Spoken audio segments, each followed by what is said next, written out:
My name is Josleen St. Luce, and this is my Texas Performance Standard project about meningitis, which falls under the category What's the Diagnosis? I'll be going over some background information, historical context of meningitis, as well as the social implications. To begin, meningitis is transmitted through various various agents such as viruses, fungi, and protozoans. It is communicable through person, through droplets. So some main modes of transmission include kissing, sneezing, and coughing.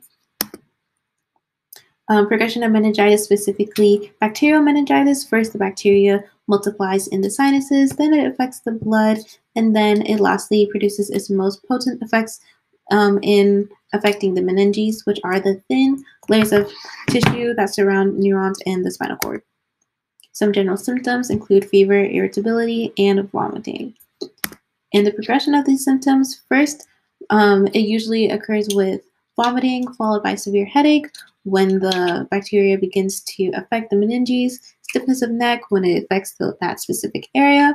Convulsions may occur in infants and toddlers when their deep tissue or deep tendons relax, and that relaxation is exaggerated. And in severe cases, hydrocephalus, which is when when the cerebrospinal fluid becomes very thickened due to pus formation, and it causes the fluid not to flow through ventricles correctly, which leads to coma and death if not treated. 5 to 10% of people infected die even if they receive adequate treatment, and 10 to 30% of survivors suffer from hearing loss or a learning disability after having meningitis. The first outbreak occurred in Geneva, Switzerland in 1805, and during this outbreak, they used methods that they believed would relieve inflammation through reducing fluid. The first record outbreak was in Africa in 1840. John Abercrombie was one of the most influential scientists, as he was one of the first people to use the term meningitis, and he popularized it.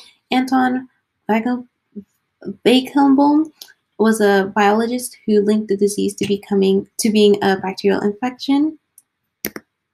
During the 20th century, we see some more methods of combating this disease through the use of antiserums, sulfamides, and penicillin. And then the first vaccines were developed in the 1930s. And now onto some of the social implications. The meningitis belt is this geographical region that spreads from Senegal to Ethiopia, and they experience major outbreaks every 5 to 12 years. One of the last ones was in the mid-1900s, where there were 190,000 cases, as you can see with this spike on the graph right here, which paralyzed the routine of healthcare systems and internationally exhausted supply of vaccines.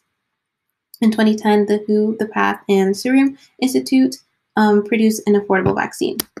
And the WHO is trying to eliminate meningitis completely by 2030.